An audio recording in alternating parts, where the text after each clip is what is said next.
Hello guys, English learning with PU में आपका स्वागत है। तो गाइस, आज हम फ्यूचर परफेक्ट कंटिन्यूअस टेंस पढ़ेंगे। तो गाइस, फ्यूचर परफेक्ट कंटिन्यूअस की पहचान होती है रहा होगा, रही होगी, रहे होंगे, रही होंगी और समय। यानी कि जिन वाक्यों के अंत में रहा होगा, रही होगी, रहे होंगे, रही होगी, तो वे वाक्य फ्यूचर परफेक्ट कंटिन्यूअस टेंस के होते हैं और इन वाक्यों में समय भी दिया जाता है। अफर्मेटिव सेंटेंस मतलब सकारात्मक वाक्य। आई और वी के साथ तो शैल हैव बीन का प्रयोग करते हैं और आई वी के अलावा जितने भी सब्जेक्ट होते हैं उन सब के साथ विल हैव बीन का प्रयोग करते हैं और वर्ब की फर्स्ट फॉर्म में आईएनजी लगाते हैं। तो सबसे पहले सब्जेक्ट, फिर विल और शैल, फिर उसके बाद हैव बीन, उसके बाद वर्ब की फर्स्ट फॉर्म में आईएनजी, फिर ऑब्जेक्ट, फिर सिंस या फॉर, फिर टाइम। सिंस या फोर का प्रयोग मैंने बता दिया था प्रेजेंट परफेक्ट कंटिन्यूअस की वीडियो में। तो सिंस का प्रयोग तो निश्चित समय के लिए करते हैं और फोर का प्रयोग अनिश्चित समय के लिए करते हैं।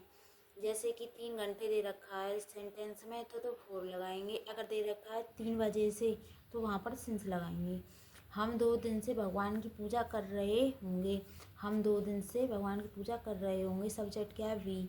तो वी हमारा मैंने बताया था वी के साथ किसका प्रयोग करना है? शैल हैव बीन का। तो वी, उसके बाद शैल, उसके बाद हैव बीन, फिर वर्ब पूजा करना तो वर्शिप, तो आईएनजी लगा देंगे वर्शिपिंग।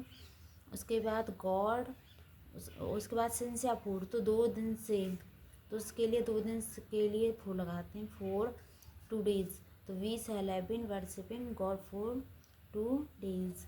नेगेटिव सेंटेंस मतलब नकारात्मक वाक्य। तो सबसे पहले सब्जेक्ट, फिर प्लस विल या शैल, उसके बाद नॉट, फिर हैव बीन लगाते हैं, फिर वर्ब की फर्स्ट फॉर्म आईएनजी, फिर ऑब्जेक्ट, फिर सिंस या फोर, फिर टाइम। तो जो नॉट होता है उसे विल और शैल के बाद लगाते हैं नॉट, फिर हैव बीन को लिखते हैं। अर्चना कल शाम से नहीं सो रही होगी। सब्जेक्ट क्या है इसमें? अर्चना। तो अर्चना के साथ लगाएंगे विल हैव बीन। अर्चना विल हैव बीन। तो यहाँ पर जो नॉट है उसको लगाएंगे विल के बाद, तो विल नॉट हैव बीन आएगा। अर्चना विल नॉट हैव बीन। तो वर्ब क्या है? सोना, स्लीपिंग। और इसमें कल शाम से, तो सेंस आएगा टुमारो इवनिंग। Tomorrow evening.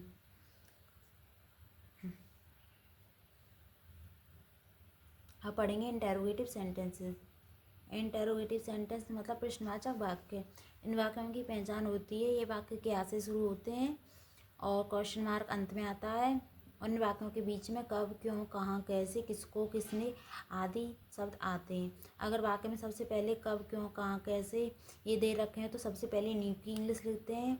अगर वाक्य हमारा क्या से शुरू हुआ है तो सबसे पहले हेल्पिंग वर्ब का प्रयोग करते हैं।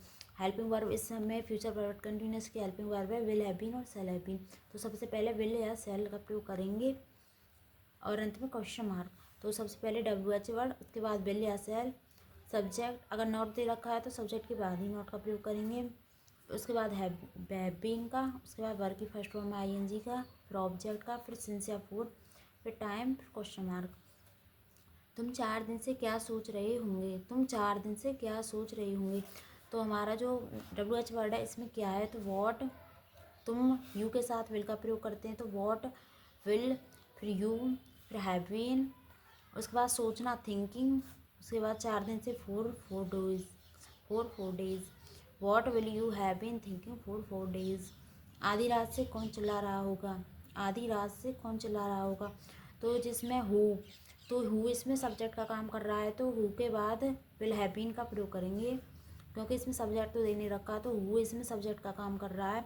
हु विल हैव बीन चिल्लाना क्राइंग सिंस मिडनाइट। आधी रात को इंग्लिश में मिडनाइट कहते हैं। Since midnight. फिर क्वेश्चन मार्क। क्या वह 1 घंटे से नहीं पढ़ रही होगी? क्या वह 1 घंटे से नहीं पढ़ रही होगी? तो ये वाक्य हमारा क्या से शुरू हुआ है तो इसमें सबसे पहले विल या शैल लगाएंगे। तो सब्जेक्ट हमारा सी है, लड़की की बात हो रही है, सी है तो विल आएगा।